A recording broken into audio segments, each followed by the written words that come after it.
Commencer par vous présenter. Bonjour Maxime, merci beaucoup Bonjour. d'accepter mon invitation. J'étais très curieuse de votre travail et j'ai plein de questions à vous poser. D'abord, je vais vous présenter rapidement, moins que vous souhaitiez le faire. Je peux vous présenter rapidement et vous compléter? Allez-y.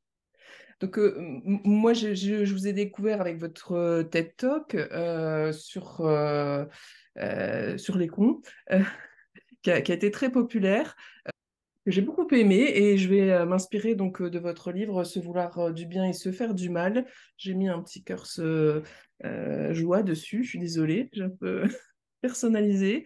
Mais voilà, j'ai beaucoup aimé votre livre qui aborde par la philosophie la question des relations humaines et qui résonne sur beaucoup de dimensions autour de moi, ce que j'appelle la joie sociale, comment être connecté, comment être en lien de façon positive.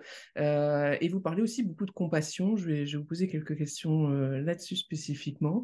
Mais avant tout, je voudrais profiter de vous avoir aussi par rapport à la question de Spinoza, parce que en philo, en psycho, pardon, on parle beaucoup de Spinoza. Il y a deux livres vraiment importants de Damasio, notamment L'erreur de Descartes et Spinoza avait raison, qui ont un peu révolutionné notre compréhension par les neurosciences du rôle des émotions dans l'intelligence, notamment.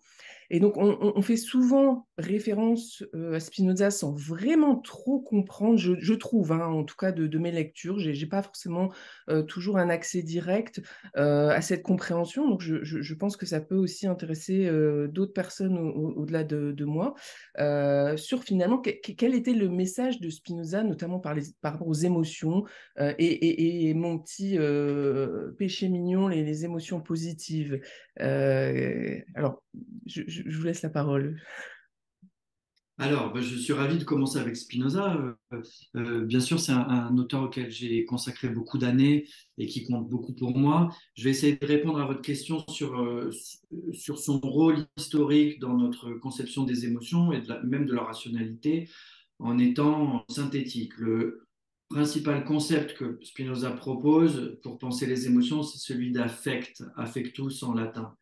Affect, ça signifie que une émotion est peut-être moins élaborée que ce qu'on imagine. En fait, il s'agit de variations dans ce que Spinoza appelle notre puissance d'agir. Lorsqu'on imagine la puissance d'agir augmenter, on ressent de la joie. Lorsqu'on imagine diminuer, on ressent de la tristesse. Lorsqu'on associe une augmentation à un objet extérieur, comme sa cause, c'est-à-dire on pense que cette augmentation, elle est causée par cet objet extérieur, on engendre de l'amour, on aime cet objet.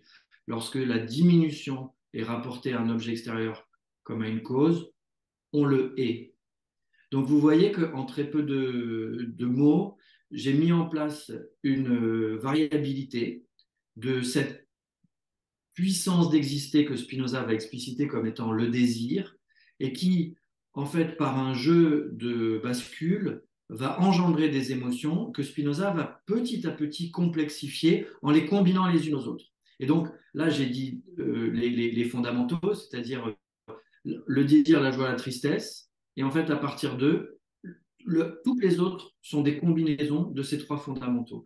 Donc, il y a chez Spinoza une approche qui a été fondamentale pour l'histoire de la philosophie, l'histoire de la pensée, c'était de considérer qu'en fait, les émotions avaient une logique et que cette logique, en fait, n'est pas différente de ce que c'est que la rationalité. Simplement, la rationalité, elle répond à des règles formelles de clarté et de distinction, ça vient de Descartes. Spinoza va le reformuler en relevant le fait que tout ce qui est clair et distinct est en fait surtout conscient de sa cause. Et donc une émotion qui est consciente de sa cause, ça c'est une action, elle devient active, elle est puissante. Et une émotion qui est inconsciente de sa cause, qui la comprend pas, qui la connaît pas, en fait, elle est passive, c'est-à-dire qu'elle rend l'individu impuissant. Alors j'insiste sur une chose, parce que vous m'y avez invité, Chez Spinoza, il n'y a pas de passion triste. C'est une expression qui est devenue à la mode récemment, qui est employée par tout un tas de gens qui n'ont pas lu Spinoza et qui ne savent pas que Spinoza ne parle pas de passion triste. Et la valorisation des affects positifs, de joie, non plus n'est pas le fait de Spinoza. Pourquoi? Parce que pour deux raisons. En fait, chez Spinoza, la tristesse, bien sûr, est toujours mauvaise, sauf quand elle diminue un excès d'intensité. Donc ça, c'est une première chose qui doit nous amener à penser le rôle structurant, un peu contre-intuitif, de certaines fois où il va falloir en fait diminuer en intensité et où peut-être on va pouvoir ressaisir ce qu'on appelle nous appelons pas Spinoza, mais ce qu'on appelle les passions tristes comme des passages nécessaires. Donc, il faut faire attention à une récupération du tout positif chez Spinoza. Spinoza, c'est pas quelqu'un qui refuserait ou qui rejetterait la nécessité de la tristesse dans le deuil, par exemple, d'un moment je dirais, le caractère nécessaire des crises dans les couples, par exemple, ou les tensions que crée l'écoute qui est nécessaire entre les êtres humains. Donc, vraiment, j'insiste sur cet aspect. Il faut bien comprendre que le négatif n'est pas du tout quelque chose que Spinoza voudrait écraser d'un coup. Et la deuxième raison est un peu symétrique de la première, c'est que le positif ne peut pas être l'objet d'une prescription. En fait, chez Spinoza, le positif et même le passage à l'action, c'est-à-dire la transformation de la passion ou d'un état d'impuissance à l'action qui est un état de puissance, ça ne peut pas se prescrire. Il n'y a aucun sens à le prescrire, puisqu'en fait, on suppose chez quelqu'un une force que par définition, il n'a pas. Donc, ce qui est intéressant dans la philosophie de Spinoza, et j'arrête là-dessus parce que je pourrais en parler des heures, c'est vraiment qu'il est totalement défait le principe moral de prescription et d'interdiction. Entre parenthèses, c'est très utile les prescriptions et les interdictions, mais dans la loi civile, ça organise la politique. Mais dans votre vie privée, ça ne va pas marcher. Si vous voulez surmonter des émotions ou mieux maîtriser des émotions, ce n'est pas du tout ni la prescription ni l'interdiction qui vont fonctionner. Ça, c'est vraiment le grand truc de Spinoza. Et l'héritage, si vous voulez, qui est le nôtre aujourd'hui, c'est celui de considérer que ces affects, donc, définissent une vie individuelle, mais aussi collective, c'est-à-dire que les affects, ça circule, ça transite, et c'est à partir de là, justement, que s'articuler entre nous, ça va créer, je dirais, un environnement potentiellement, pas potentiellement en fait, pardon, progressivement rationnel. Voilà. Après, dernière chose sur Spinoza, il a écrit L'éthique, qui est un livre réputé difficile. Et moi, ce que j'ai voulu faire avec une équipe de chercheurs, c'est annoter ce texte pour faire en sorte que n'importe qui puisse lire l'éthique, parce que nous, en fait, on a fait une édition chez Flammarion où en page de droite, on a le texte de Spinoza, et en page de gauche, vous avez les remarques, les annotations, les éclairages de mes 5 collègues et de moi-même qui sont faits pour faire en sorte que vous soyez comme tenus par la main dans la découverte de ce texte qui au début est très aride, très abstrait et qui progressivement révèle des richesses incroyables. Donc oui, bien sûr que Spinoza, c'est une référence pas seulement via Damasio et les neurosciences, mais en psychologie, il mérite d'avoir toute sa place, toute votre attention, parce que c'est un auteur qui est extrêmement inspirant. C'est vrai que c'est très inspirant ce que vous dites et on retrouve un peu les bases effectivement de ce qu'on travaille en psychothérapie finalement dans ce que vous expliquez. Si je prends juste le fait que les émotions ont une logique qui est peut-être pas celle de la rationalité, finalement c'est ce qu'on dit typiquement à un patient anxieux qui va dire je sais, c'est pas rationnel de penser comme ça, qui va être critique envers son émotion et on va l'accompagner pour comprendre la fonction de son émotion et comprendre la logique de son émotion qui est peut-être pas celle qui apparaît au premier plan, mais c'est vrai que voilà, ça résonne très fortement. J'aime beaucoup aussi l'idée de la joie passive et de la joie active. Est-ce que vous pourriez nous en dire juste quelques petits mots? Bon, une joie passive, comme je vous l'ai dit, l'action et la passion chez Spinoza, ça signifie que dans n'importe quelle opération, nous pouvons être plus ou moins agents, plus ou moins sujets, plus ou moins donc actifs. Ça ne veut pas dire que, par exemple, quelqu'un qui frappe quelqu'un d'autre est actif, puisqu'en fait, c'est vraiment l'exemple que prend Spinoza, dans ce geste qui est plein d'énergie, si c'est sa passion qui l'anime, en fait, cette énergie, c'est l'énergie de la passion, elle n'est pas du tout, nous on dirait, subjectivée. En fait, elle n'est pas la force de l'individu lui-même. Donc, une joie passive, c'est en fait une joie dont l'individu qui la ressent ne peut pas rendre compte, c'est-à-dire il ne la contrôle pas, il ne la maîtrise pas, il n'en comprend pas les causes. Et typiquement, l'amour entre humains, c'est par définition une joie d'abord passive, puisqu'on serait bien en peine d'expliquer tous les détails, toutes les causes qui nous font tomber amoureux. En fait, c'est beaucoup trop complexe.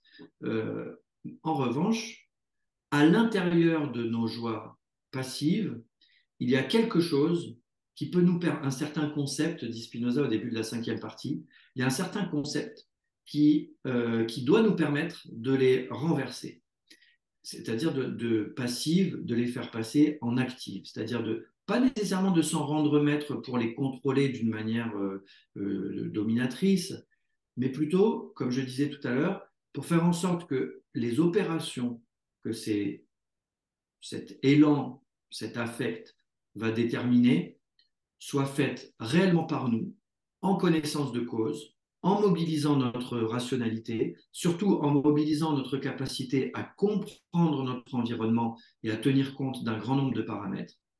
Et ce concept, en fait, c'est celui qui transforme notre expérience, n'importe quelle expérience de notre existence courante, quoi, en manifestation d'un principe d'existence auquel Spinoza va donner un nom tout à fait étonnant, puisqu'il va l'appeler Dieu. Et c'est pas du tout un Dieu extérieur à la nature, c'est même pas un Dieu créateur, c'est un Dieu qui est le principe de la nécessité. C'est-à-dire, si ça se passe, c'est parce que ça ne peut pas se passer autrement. Si tu veux que ça se passe autrement, il va falloir mettre en place un jeu de causes, parce qu'on ne produit des effets que par l'agencement des causes. Alors, qu'est-ce que ça transforme quand si je suis amoureux et que vous me dites, vous êtes un amoureux passif, comment est-ce que je fais pour faire intervenir Dieu dans mon couple et faire en sorte d'être un amoureux actif? Eh bien, la réponse est la suivante. En fait, dans l'amour pour des objets, il y a l'idée que l'objet est la cause de notre amour. C'est-à-dire que vous, en tant que vous êtes amoureux ou amoureuse, vous êtes attaché à un objet dont vous vous dites, c'est la cause de ma joie. Tout le travail philosophique consiste à dire non. Les joies se donnent des objets, mais leur cause est ailleurs. Donc, au lieu de s'attacher simplement à une personne, par exemple, vous allez admettre que vous êtes attaché à un certain nombre d'expériences. Et donc, du coup, vous allez apprendre à valoriser ces expériences, peut-être à faire en sorte qu'elles soient mieux partagées, peut-être être vigilant pour faire en sorte que le plaisir que vous ressentez, encore une fois, ne soit pas quelque chose qui se referme sur soi-même, mais qui se répande. Pourquoi? Pour assurer sa perpétuation.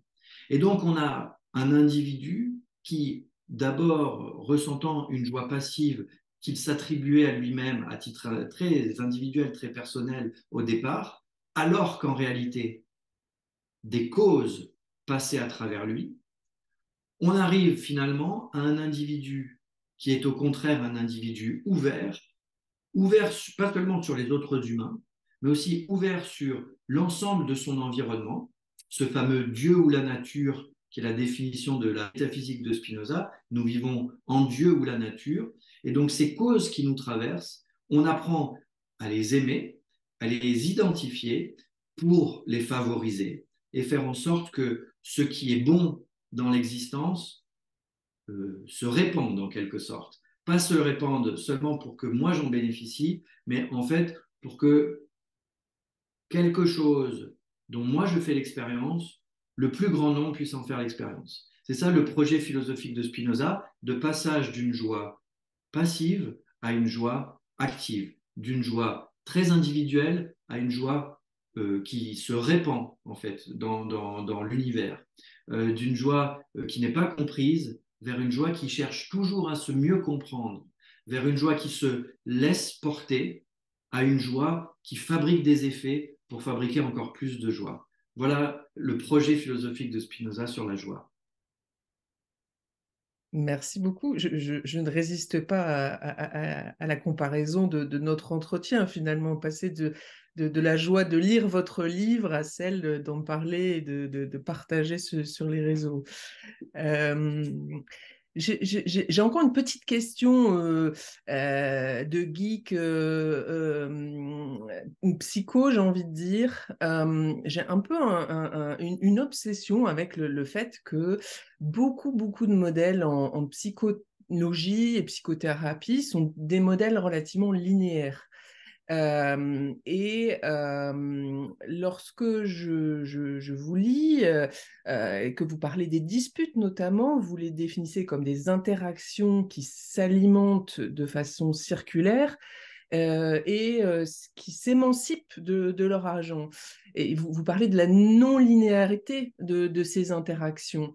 Euh, que pensez-vous finalement du fait que la plupart des modèles en psychologie soient linéaires et est-ce que c'est tenable finalement ne faudrait-il pas aller davantage vers des modèles non linéaires en psychologie?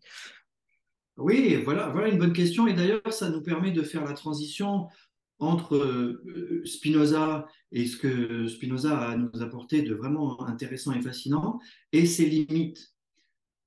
Je vais vous expliquer, pour arriver à l'interaction, comment nous pensons généralement la causalité, en fait, sur un modèle galiléen. C'est-à-dire, Galilée, une génération avant Spinoza, euh, avec beaucoup d'autres penseurs qui sont vraiment les fondateurs de la modernité, essayent de simplifier la causalité qui leur arrive, en fait, divisée en quatre par Aristote.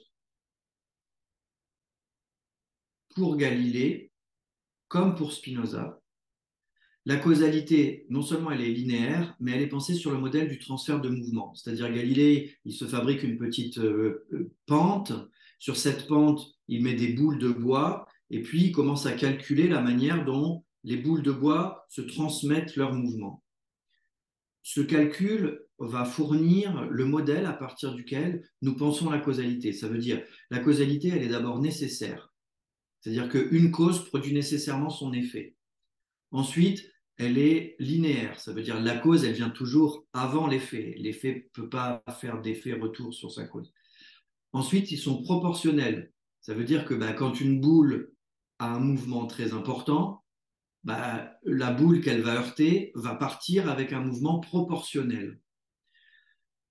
Spinoza hérite pleinement de cette causalité et c'est elle qu'il met en jeu dans la description des passions et des affects et des actions que j'ai décrites tout à l'heure. Il se trouve qu'aujourd'hui, on ne vit plus du tout dans un monde que la physique galiléenne suffit à décrire.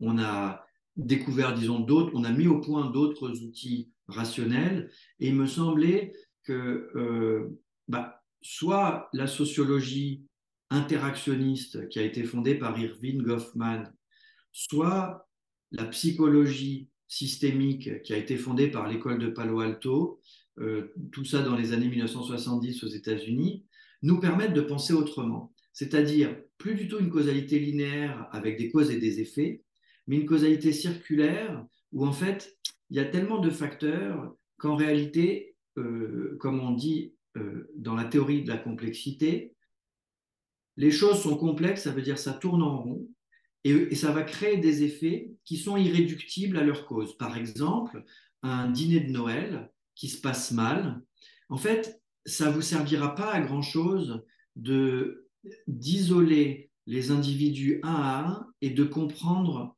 leurs problématiques individuelles. Si vous voulez comprendre le cheminement, enfin ce qui va se passer et comment est née la dispute à Noël, il va falloir non seulement les prendre tous ensemble en compte, mais quelque chose va apparaître qui n'est pas réductible à la somme des quatre. Voilà. Et donc, cette nouvelle causalité, moi, j'y ai introduit encore autre chose, c'est une part d'aléatoire. C'est-à-dire qu'en fait, si vous y pensez, mettons que devant vous, un chauffard conduit avec le téléphone sur l'oreille. En fait, vous pouvez présumer qu'il va faire des mouvements inappropriés. En fait, ils sont imprévisibles. Pourquoi ils sont imprévisibles? Parce que ni ce qu'il voit sur la route, ni la conversation qu'il a au téléphone, si vous pouviez l'entendre, ne vous permettent de les prévoir. Ce qui se passe, c'est qu'il y a une interférence. Eh bien, en fait, nous pouvons penser les actions humaines, et en particulier, moi, ce qui m'a intéressé, c'est donc des interactions de conflit. Et nous pouvons penser les interactions de conflit sans nécessairement passer par l'écoute de la conversation du chauffard, ni par la description de la route, mais par l'étude de ce qui peut interférer entre les deux. Comment est-ce que nous interférons les uns avec les autres? Voilà ce qui m'a intéressé. Donc, pourquoi est-ce que j'ai choisi les disputes? En fait, d'abord, j'ai travaillé sur des conflits plus anonymes, où effectivement j'ai mobilisé de l'argot. Le livre s'appelle Que faire des cons pour ne pas en rester un soi-même. Et pourquoi est-ce que j'ai voulu utiliser ce mot d'argot? C'est parce qu'en fait, si je vous disais que faire des idiots, je me poserais dans une posture d'arrogant, puisque ça supposerait que moi je ne suis pas un idiot. Et en plus, non seulement arrogant, mais soi-disant neutre, puisque bon, bah, alors, je détiendrai les critères objectifs de ce qui fait l'intelligence et l'idiotie. En utilisant le mot de con ou de connerie, euh, ce que je mets en valeur, c'est le fait que la personne qui est censée juger, visiblement, n'est pas neutre. Elle est elle-même portée par de la colère. C'est pour ça qu'elle utilise de l'argot, qui est un mode d'expression transgressif. Et pourquoi est-ce qu'on utilise un mode transgressif? C'est justement pour exprimer de l'émotion.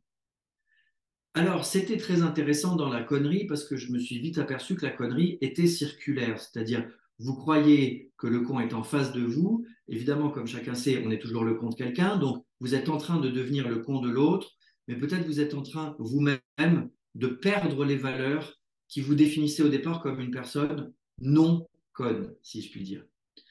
Dans la dispute, il y a un phénomène un peu différent. Dans la dispute, vous ne partez pas du principe que vous avez affaire à un con ou à une conne, surtout si c'est votre conjoint, c'est-à-dire surtout si les deux agents de la dispute, au fond, ne se veulent pas de mal et même souvent se veulent beaucoup de bien. Et il y a quelque chose de très intéressant, en fait, pour moi, dans cette situation, parce qu'on peut toucher du doigt, sous une forme très pure, la réalité, l'autonomie de l'interaction. C'est-à-dire, moi, je voudrais qu'on s'entende mieux. Donc, je commence cette conversation avec bienveillance. Toi, tu voudrais qu'on s'entende mieux. Toi aussi, tu rentres dans cette conversation avec bienveillance. Et malgré tout, par des effets de langage que j'étudie un petit peu plus dans le détail, par des effets de posture, par des malentendus, par des maladresses, en fait, quelque chose va se mettre en place entre les deux agents, va progressivement leur échapper, et le fait qu'ils soient de bonne volonté au départ va être absolument non pertinent pour expliquer la suite des événements. Il va se passer quelque chose, enfin potentiellement tout un tas de choses, qui ne relèvent plus de justement la causalité linéaire dont on parlait tout à l'heure, c'est-à-dire un agent qui veut faire quelque chose et qui le fait, cause, effet. On est dans quelque chose de totalement différent où en fait vous avez des agents qui arrivent, qui commencent à se parler, qui ont des choses à se dire, mais où le dialogue va totalement s'autonomiser et créer des effets par lui-même.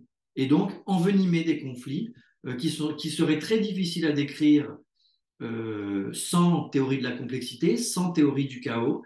Mais si on est un peu à l'aise avec ces choses-là, eh ben, on peut décrire différemment ces phénomènes et donc peut-être inventer de nouvelles manières de les résoudre, ou en tout cas d'en sortir. Voilà, c'est ça le propos du livre, tout en restant quand même accessible, puisqu'il ne s'agit pas de jargonner autour de théories physiques, il s'agit vraiment de décrire ce qui se passe et de le décrire autrement.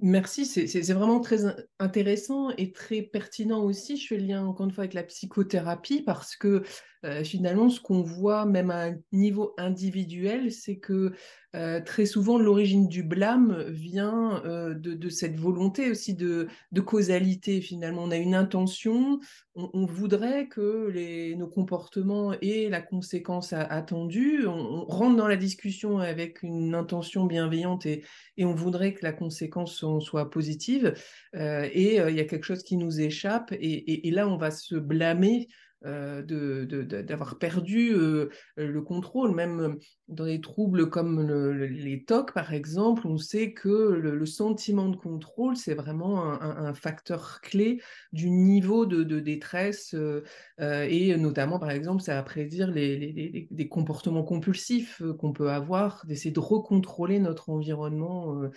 Et donc, je souligne ça parce que je trouve ce que vous expliquez au niveau du conflit relationnel, ça révèle aussi des choses du conflit intérieur quelque part aussi.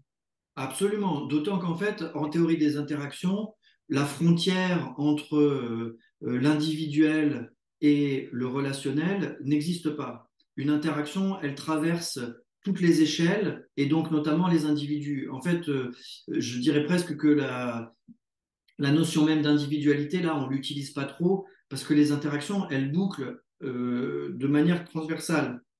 Donc, ce qui est intéressant dans ce que vous venez de dire, c'est surtout l'idée d'une cause perdue dans le TOC, mais aussi dans la dispute, c'est-à-dire dans la recherche de responsabilité. C'est ta faute. Non, c'est ta faute. Non, attends. Donc, dans cette recherche-là, où quand même c'est lui qui prend pas ses responsabilités et c'est elle qui devrait prendre ses responsabilités, en fait, il y a une recherche légitime de cause. Cette recherche de cause, elle vient du fait qu'on cherche à comprendre. En revanche, elle perd patience. Parce que si on considère la multiplicité des facteurs, on arrête de faire ce qu'on appelle en philosophie de l'imputation, c'est-à-dire on impute à un seul agent je dirais, justement le fait d'être une cause, c'est-à-dire la responsabilité de l'acte, et on lui dit c'est toi qui l'as fait, et tu l'as fait librement. Attendez, c'est peut-être lui qui l'a fait, mais commençons à mettre en place ensemble tous les facteurs qui ont pu mener à tel ou tel acte, à telle ou telle parole. Si c'est vous que vous culpabilisez, de la même manière, commençons à reconstituer le contexte à partir de quoi ce que vous avez fait, ce que vous avez dit, etc., a pu naître. Qu'est-ce qu'il a engendré? Et ce qui est très intéressant dans ce type d'enquête, c'est qu'en fait, vous allez diminuer en intensité l'agressivité qui est investie dans la recherche de la cause, parce qu'elle ne sera pas unique. Hein. Des causes, il y en aura toujours plusieurs. Il y aura toujours un très grand nombre de facteurs. Et vous verrez qu'à l'arrivée, il ne s'agira pas du tout de noyer le poisson et de nier la responsabilité des uns et des autres. Il s'agira plutôt de les ouvrir les unes aux autres, les responsabilités, et faire en sorte que les individus partagent, en fait, écoutent leurs histoires de manière à mieux se comprendre. Donc, encore une fois, ça ne veut pas dire que personne n'est coupable, surtout, en fait, lorsque certaines bornes sont passées. Je pense par exemple à la borne de la violence physique. Là, c'est clair, la violence physique, c'est répréhendé par la loi. Ça veut dire que notre société ne l'accepte pas. Nous le considérons comme inacceptable. Si ça vous arrive, c'est clair, vous savez qu'il faut rompre. C'est-à-dire, il est plus question de chercher à comprendre le pourquoi du comment. Il faut d'abord se sauver, d'abord se protéger. Et ensuite, on pourra revenir à des réflexions plus subtiles sur, bon, alors, quelles étaient les causes qui ont mené à ces choses-là et comment faire évoluer les situations pour que jamais elles ne se reproduisent. Hein. Donc, encore une fois, la réflexion sur la causalité, sur la responsabilité, sur le contrôle, c'est toujours une réflexion euh, qui cherche à simplifier des situations qui sont plus complexes. Et on a tout à gagner à accepter la complexité parce qu'en réalité, c'est en prenant le temps de l'examiner plus calmement on va trouver les moyens de réellement changer. Se changer soi, et par le jeu de l'interaction, se changer soi, c'est forcément changer l'autre, parce que c'est forcément changer la situation, et changer la situation, c'est tout changer, en fait. Ça prend du temps, et ça se passe pas donc en une seule fois, et ça marche pas à tous les coups. Souvent, il va falloir s'y reprendre. Mais l'idée, c'est de partir dans la bonne direction, c'est-à-dire pas dans la direction qui est culpabilisante de l'autre ou de soi, mais plutôt vers une direction qui considère la multiplicité des facteurs afin de pouvoir commencer à en jouer. Voilà. J'aime beaucoup quand vous dites ouvrir les responsabilités. Il y a effectivement, je trouve, quelque chose de ce mouvement d'ouverture qui est très juste. Et là encore, finalement, se créer cet espace, c'est un peu ce qu'on essaye de faire en psychothérapie. Et cette question du libre arbitre, elle est vraiment centrale finalement quand on travaille avec des gens qui ont été à un moment victime de souffrances relationnelles. Et si je reformule ce que vous dites par rapport à la question du pardon, je dis souvent à mes patients que effectivement, avant de pouvoir pardonner, il faut être en sécurité. Là, vous dites finalement aussi par rapport au conflit, se mettre en sécurité par rapport à une situation de violence physique, par exemple, avant de pouvoir voilà, ouvrir les responsabilités et créer cet espace. Pour revenir à cette question un petit peu, l'approfondir un petit peu, cette question du libre arbitre, vous citez Aristote, l'âme se croit comme un pilote en son navire. En psychothérapie, je pense qu'on est beaucoup à utiliser un petit peu ces images de navires ou de vagues.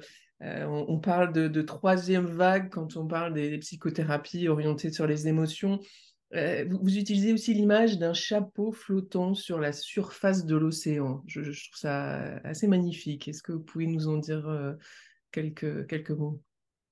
Oui, alors en fait, l'idée, c'est d'essayer de contrarier notre manière de simplifier les modalités d'action. C'est-à-dire que, en gros, nous considérons que nous sommes libres d'agir.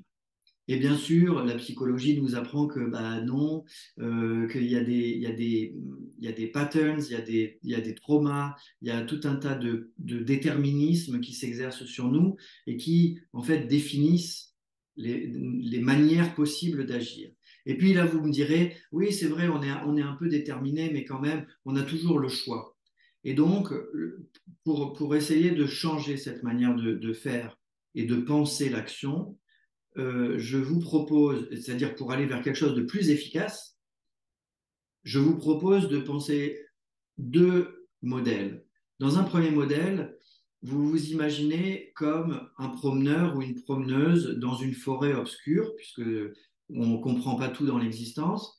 Et puis, à chaque fois que vous arrivez à un carrefour, vous l'éclairez avec votre lampe torche, en fait, qui représente votre attention, l'attention de la conscience. Et puis, librement, parce que vous n'avez pas d'autres éléments, soit vous allez à droite, soit vous allez à gauche, bon, ben, vous allez vous déterminer, faute de mieux. Ça, c'est une certaine version du libre arbitre. Ça suppose en fait une causalité linéaire de type galiléen, comme je le disais tout à l'heure. Si on admet que nous sommes dans un environnement beaucoup plus compliqué, beaucoup plus chaotique, où en fait il n'y a pas de ligne, il n'y a pas de sentier. Parfois on se sent à un carrefour où il va falloir choisir si on reste ou si on part, si on parle ou si on se tait, si on continue la conversation ou si on l'arrête là. Donc je sais qu'il y a des choix dans la vie, hein. On fait des choix. Bien, pour penser ces choix, dans le modèle de la promeneuse, on se représente l'avenir, c'est-à-dire à partir de fiction en fait, hein, enfin, on fictionnalise des possibles, et puis on essaye de choisir celui qu'on préfère, quoi, hein. En fait, c'est de la fiction. Moi, je propose un autre schéma où on serait comme un chapeau posé effectivement sur des vagues. Ce chapeau dans les vagues, en fait, évidemment, il est totalement porté. C'est pas lui qui décide des courants marins, c'est pas lui qui décide des courants aériens. Les deux comptent. Mais j'attire votre attention sur une chose. Même si vous avez l'impression que le chapeau dépend totalement des courants et donc qu'il est totalement livré à lui-même et donc que vous ne voudriez pas du tout vous trouver dans cette situation, en réalité, son parcours dépend aussi de ce qu'il est. C'est-à-dire que je ne vous ai pas dit tout à l'heure si c'était un chapeau de paille ou un chapeau de feutre, si c'était un chapeau melon ou un haut de forme. Donc, vous commencez à admettre que la singularité qui définit ce chapeau va jouer un rôle dans la manière dont tous ces courants-là vont déterminer sa trajectoire. En fait, sa trajectoire, d'une part, elle est absolument imprévisible, ce qui est intéressant parce que on a quelque chose qui commence à ressembler à la liberté, c'est-à-dire dans des moments où vous avez besoin de faire un choix, vous savez qu'en fait, si vous allez par-ci, il va se passer ça. Si vous allez par là, il va se passer autre chose. Eh bien, c'est ce caractère en fait d'option qui se trouve réouvert dans le modèle du chapeau, où en fait, de toute façon, cette vie, c'est la vôtre. Quelqu'un d'autre à votre place, irait sans doute dans une autre direction. Vous réfléchissez non pas à partir de possibles fantasmés, réfléchissez plutôt à partir de courants déjà à l'œuvre. Qu'est-ce qui est en train de fonctionner bien dans la situation? Qu'est-ce qui vous gêne et que vous souhaitez changer? Qu'est-ce qui vous permet de le changer à partir de la situation qui est la vôtre? Et c'est en fait de cette manière-là, c'est-à-dire en considérant des forces déjà à l'œuvre, qu'au lieu de se dire ah, je suis soumis à des déterminismes, mais je vais essayer d'exprimer mes choix à travers une volonté, en fait, on considère les choses tout autrement, où nous sommes définis par ce qui nous détermine. Et tant mieux, je suis né homme, je vais, avec un corps d'homme, je vais en faire quelque chose. Je peux en faire presque ce que je veux, à condition de tenir compte, comme je l'ai dit, de la multiplicité des courants qui font que je vais pouvoir choisir mes objets d'amour et en les choisissant, il va falloir que je tienne compte de ceci et cela. Alors, donc, tout ça pour dire que la liberté ne se conçoit plus comme une affirmation un nouveau très individualiste qui se ferait contre les déterminismes. On a une liberté qui va tenir compte des déterminismes et qui va s'affirmer avec, je dirais, d'autant plus de force, d'autant plus d'assises, en fait, qu'elle acceptera de se laisser traverser. D'où donc l'idée d'un chapeau dans les vagues qui, en réalité, peut, pardon, je vais utiliser le mot, ça paraît très contre-intuitif, mais peut choisir soit de sombrer dans les abysses, si c'est ce qui lui correspond, soit de s'envoler dans les airs selon les courants qu'il va favoriser.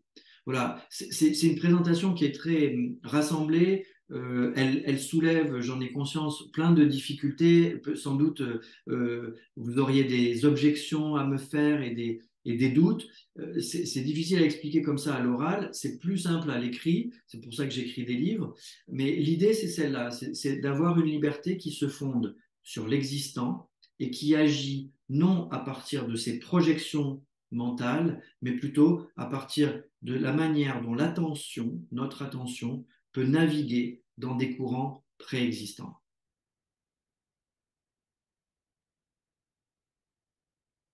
Au contraire, c'est très clair et je pense qu'on pourrait faire une journée de congrès sur le sujet.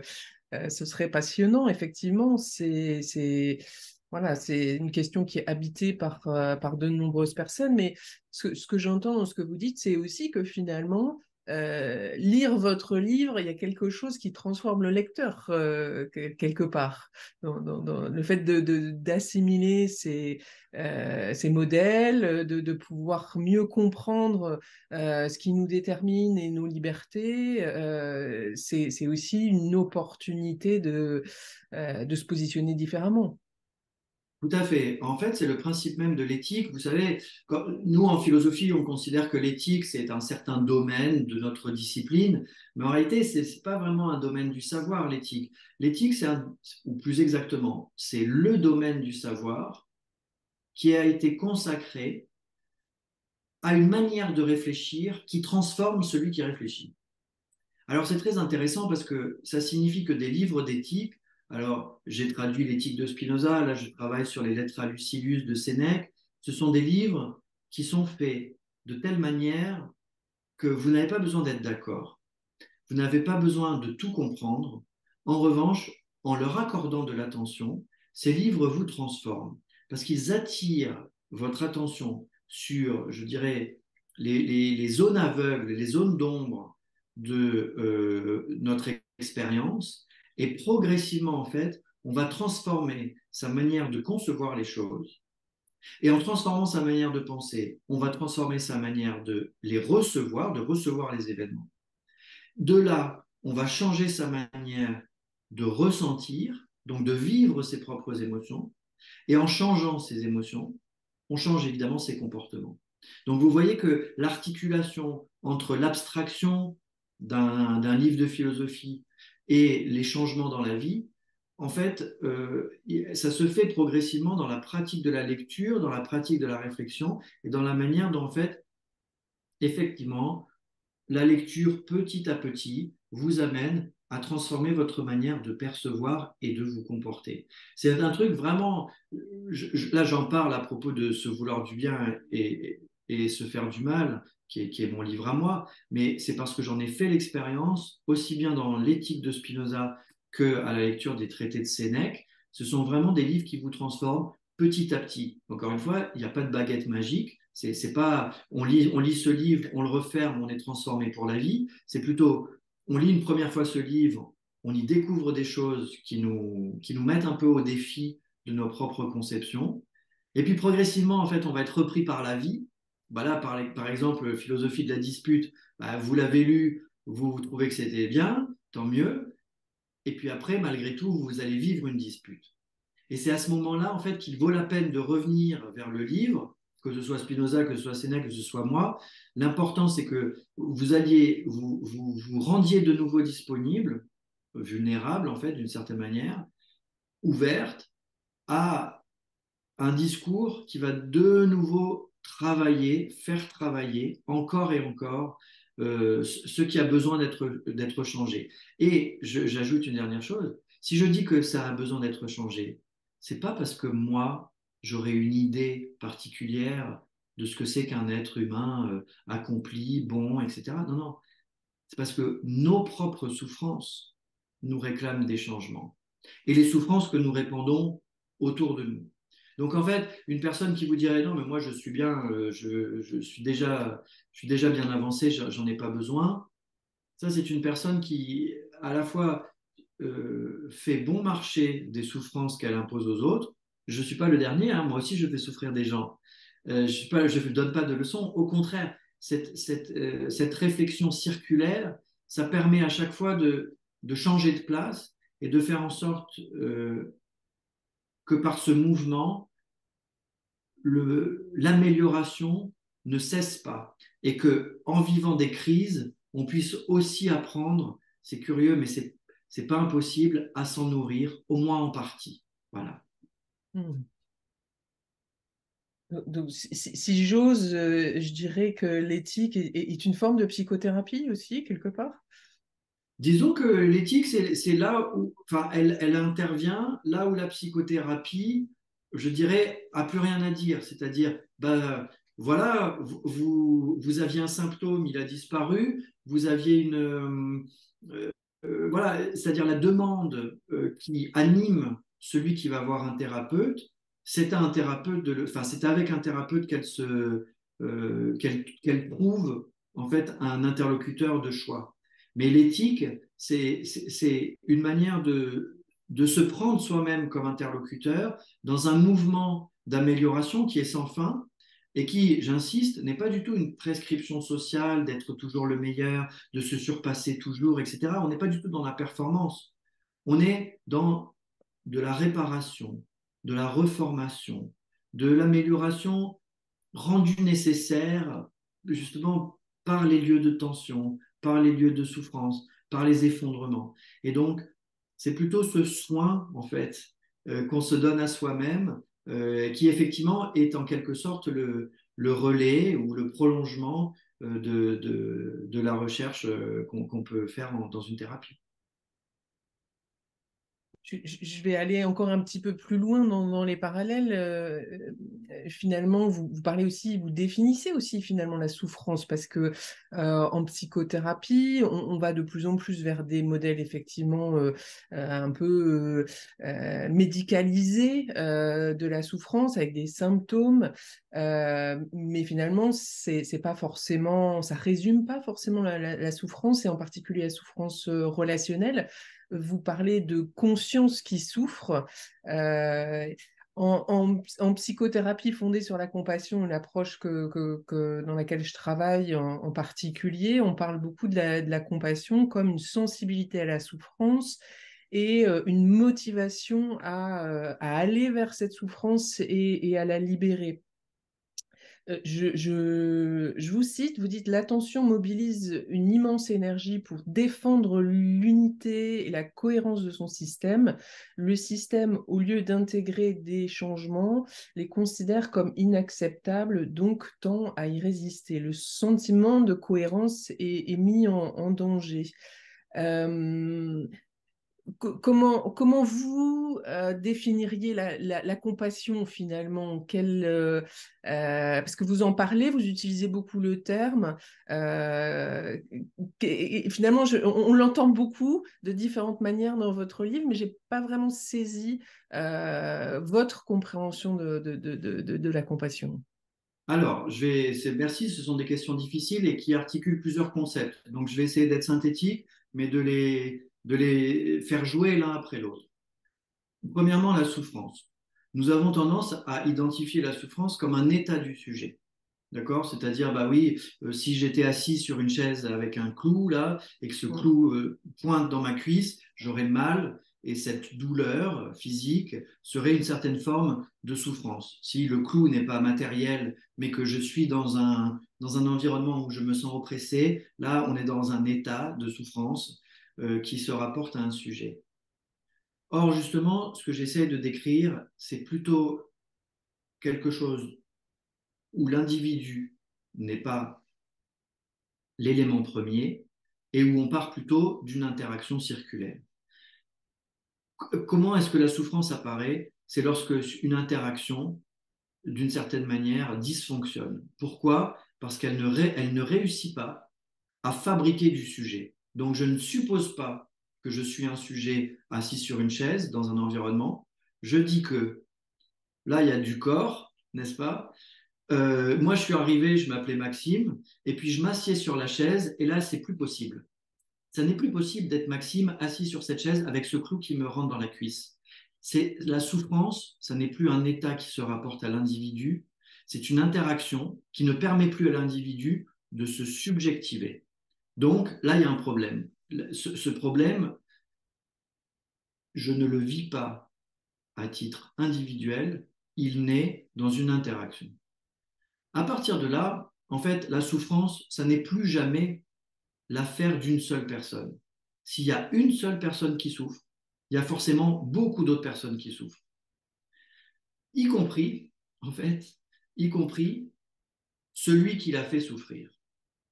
Il ne souffre pas de la même manière, il ne souffre pas de la même chose, mais s'il ne souffrait pas, il ne la ferait pas souffrir. Alors vous allez me dire, ah attendez, vous allez transformer le bourreau en victime, on va tout l'excuser. Non. Par contre, il va falloir comprendre comment la souffrance circule. Parce que justement, elle circule, cette interaction, si vous voulez, qui dysfonctionne, elle quand même, elle tourne. Elle tourne et elle répand autour d'elle de la souffrance. Une fois que j'en suis là, je voudrais arriver à votre question sur la compassion.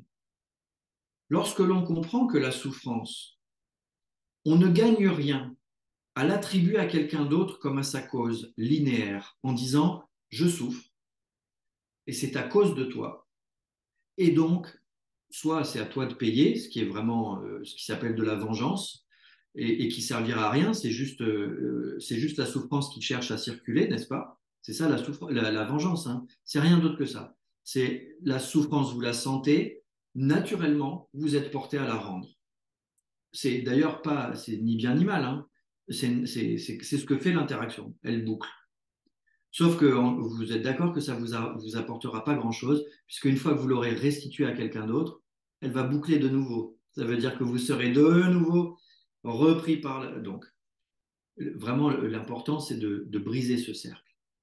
Pour briser ce cercle, en fait, il n'y a pas d'autre moyen que de chercher les points de vulnérabilité chez soi, chez l'autre, pour se témoigner les uns aux autres à quel point nous sommes maladroits, aveugles, insensibles et parfois invisibles les uns aux autres, au point que, en fait, nous faisons beaucoup de choses sans nous en apercevoir, que nous ne voulions pas. Et au lieu d'accepter aussi régulièrement qu'on le devrait notre maladresse, nous avons plutôt tendance à nous défendre en disant ce n'est pas ce que j'ai dit, c'est pas ce que j'ai voulu, etc. Et donc en fait à construire des défenses égotiques, c'est-à-dire on blinde justement on construit un mur censé défendre notre individualité, alors qu'en réalité c'est l'inverse qui est le plus efficace, c'est-à-dire écouter où est-ce que l'autre ressent de la souffrance, travailler à exprimer soi-même les détails de sa propre souffrance, à les rendre audibles aussi, à faire en sorte que l'autre soit à l'écoute de la souffrance qu'on a à lui témoigner, sans forcément, encore une fois, le lui imputer comme sa responsabilité, enfin, quelque chose dont il est cause, etc., afin que progressivement, là je le résume, mais c'est très intéressant à étudier et à décrire, les vulnérabilités s'emboîtent. C'est lorsque nos vulnérabilités s'emboîtent, c'est-à-dire lorsque je dis, tu sais, ce que tu as dit m'a blessé, et que l'autre, en l'entendant, dise, mais tu sais, moi je ne voulais pas te blesser, et si j'ai dit ça, en fait, c'est de la maladresse.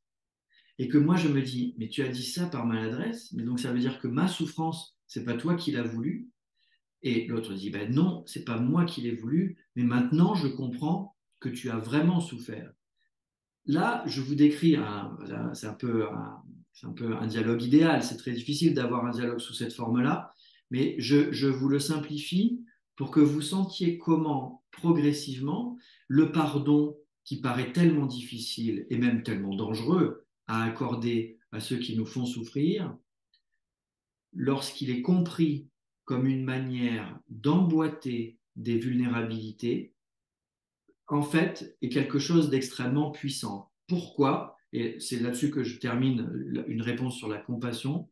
C'est qu'en fait, la compassion, c'est pas seulement fait pour qu'on s'entende mieux les uns les autres ou pour être gentils les uns avec les autres, etc. Ce qui rend très difficile le pardon, c'est que nous tenons à nos souffrances. Pourquoi? Parce que dans nos souffrances, il y a quelque chose qui met en échec notre subjectivation, mais notre subjectivation, elle n'est pas complètement en échec. Donc, elle s'est construite autour. Si vous voulez, c'est comme si vous aviez emporté un cactus dans un emballage à bulles. Voilà. Donc, il y a un cactus dedans, et vous le savez. En revanche, maintenant, il est dans son emballage à bulles. Donc, si je vous dis, lâche ton cactus, là, ça ne sert à rien, ça te fait mal, vous allez me dire, non, ça me fait pas mal, d'ailleurs, c'est le mien, et je ne le lâcherai pas. En fait, nous avons un attachement à nos propres souffrances. C'est justement dans cette interaction-là qu'en fait, progressivement, on cède les uns les autres. C'est-à-dire que on l'a fait sortir, c'est ça le pardon, c'est de dire, je suis prêt à ce que ma souffrance me soit reprise. Je n'en ai plus besoin, en fait. Et toute la difficulté, c'est justement qu'il y a des étapes dans le développement où nous avons besoin de la souffrance, où nous la gardons. Il y a un chemin à faire pour que le moment arrive où il soit possible de s'ouvrir, où la vulnérabilité, en fait, peut se surmonter elle-même grâce à l'autre, j'insiste, hein, on est dans l'interpersonnel, là, on est dans l'interaction, et c'est justement grâce à l'autre, je dis l'autre avec un grand A, ça veut dire pas seulement une personne. Mais évidemment, si vous avez un problème de couple, bah, la solution, elle va aussi consister à parler avec vos amis. Et oui, c'est bizarre, vos amis, ils n'ont rien à faire avec votre couple. Ou alors, si vous avez un problème dans votre famille, bah, la solution, elle va aussi se trouver dans votre couple. Eh ben oui, c'est bizarre, mais c'est comme ça. En fait, ça vient du fait que, comme je vous le dis depuis tout à l'heure, tout ça circule entre les individus. En fait, une approche systémique est très utile. Alors vous allez me dire, oui, mais attendez, c'est très compliqué là, il faut que je comprenne tout ça pour résoudre mon problème. Il ne s'agit pas de résoudre le problème, il s'agit de diminuer la souffrance. Et donc, diminuer la souffrance, ça se fait effectivement en travaillant cette question de la vulnérabilité, c'est-à-dire où est-ce que moi je suis vulnérable, où est-ce que toi tu es vulnérable, et pourquoi est-ce que nos vulnérabilités sont entrées en conflit, et comment est-ce que nous pouvons faire pour les réemboîter mieux. Là où toi tu as été aveugle, moi j'étais invisible. Je sors de mon invisibilité, je vais faire en sorte que, enfin, toi, sors de ton aveuglement. C'est ce genre d'équilibrage, en fait, qui se joue dans ce que j'appelle la compassion.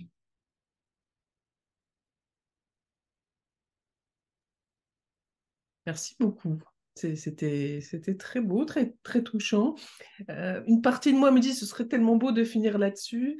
Une autre partie, encore un petit point, si vous avez encore quelques minutes. Euh, Juste un petit point sur l'ego, parce que finalement, c'est quand même quelque chose qu'on entend tout le temps dans le développement perso, même dans certains courants de pleine conscience, de méditation, etc. L'idée qu'il faudrait tuer l'ego.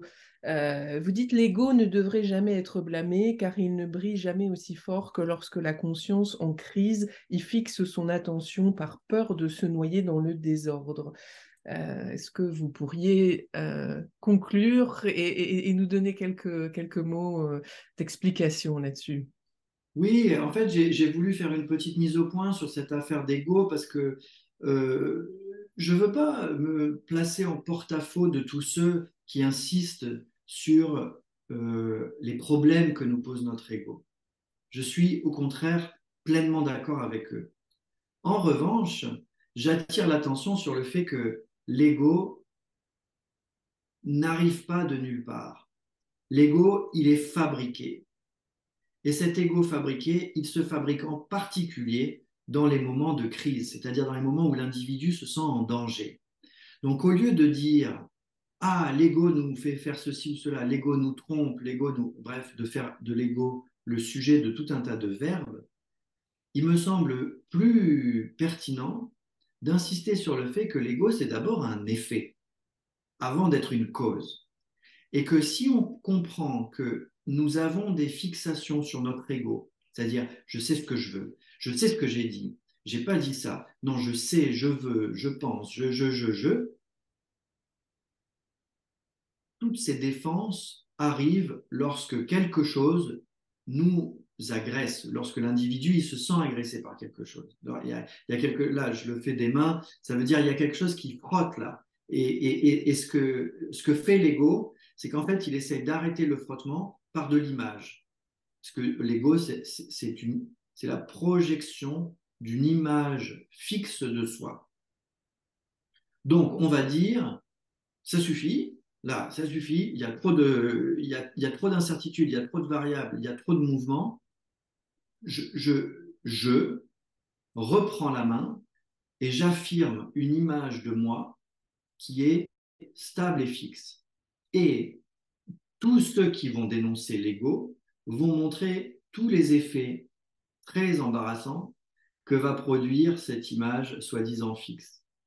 Moi, je veux pas les contredire, je veux simplement nous faire remarquer à tous à quel point l'ego, en réalité, est donc une stratégie de défense. Je vous signale que quand on n'en a pas, c'est-à-dire quand l'ego est scindé, quand on est schizophrène, par exemple, et qu'on a des multiples personnalités, en fait, l'ego, c'est aussi une manière de ramasser un petit peu toute cette diversité, et ça peut être très utile. En revanche, lorsque vous voyez quelqu'un commencer à monter dans cette défense égotique, au lieu de le blâmer et de se dire, ah bah là vraiment, oui, bah oui, on voit bien que c'est l'ego qui parle, se dire, ah bah tiens, si c'est l'ego qui parle, c'est qu'il ou elle se sent en danger. Et donc, il va falloir d'abord rassurer la personne, justement pour que cet ego n'ait plus besoin. C'est comme un bouclier, en fait, qu'on soulève au milieu de l'interaction. Vous voyez, si je continue à parler comme ça, bah, vous vous dites, enfin, ça interfère dans la fluidité de notre échange. Et donc, bien sûr, si vous voyez quelqu'un qui monte sur ses grands chevaux, ça va interférer sur la fluidité de l'échange. Mais il est possible de ramener l'ego là où il veut, parfois même en le flattant, parce que c'est très marrant l'ego, hein, c'est comme un animal, il suffit de lui passer la main un tout petit peu, comme je viens de le dire, il est une créature née de la peur. Donc il n'y a rien d'autre à faire si l'ego de quelqu'un vous encombre que de chercher à diminuer cette peur. Vous allez me dire, ouais, mais attendez, c'est de la flatterie, moi je ne suis pas un lèche-bot. C'est pas ce que je vous demande. Je vous demande d'être attentif enfin, à l'intensité de peur qui est investie dans ces personnalités égotiques ou dans ces moments, parce qu'on a tous les nôtres, hein, et, et, et de vous adresser directement à la peur et pas à l'image, n'est-ce pas? Parce que quand vous parlez à l'ego, vous parlez directement à l'image. Lorsque vous parlez au nom de l'ego, vous parlez au nom d'une image. Donc l'idée, c'est de revenir à la réalité justement de l'affect, à la réalité de l'interaction, pour essayer de faire en sorte que ce qui, disons, circule à une intensité beaucoup trop grande et ne parvient pas à se dire, en fait, s'apaise et trouve les moyens de s'exprimer. Encore une fois, la communication va jouer un rôle absolument clé dans la manière dont les conflits nés des interactions peuvent en réalité devenir des crises qui auront contribué à transformer les interactions. C'est vers là qu'on va. C'est d'autant plus pertinent dans une culture où finalement on a tendance à être beaucoup dans le narcissisme, mais aussi à beaucoup le blâmer finalement. On est aussi dans ce clivage-là, dans cette opposition-là, et dans ce que vous dites, il y a beaucoup de sagesse que j'ai envie d'inviter les gens qui partagent. Qui nous offrent leur attention. J'ai envie de les inviter à poursuivre cette réflexion, notamment avec votre livre, parce que comme vous le disiez, effectivement, je pense que c'est pas un point final, c'est pas une connaissance que vous nous offrez, c'est un espace de réflexion, d'élaboration qui nous permet de nous ouvrir de différentes manières. Et je pense que c'est effectivement quelque chose qui se continue, qui est jamais abouti complètement. En tout cas, merci beaucoup de partager ce moment aujourd'hui et c'était vraiment un grand plaisir. Et voilà, je vous Eh laisse. ben, un grand merci à vous et alors à une prochaine fois pour d'autres échanges entre philosophie et psychologie.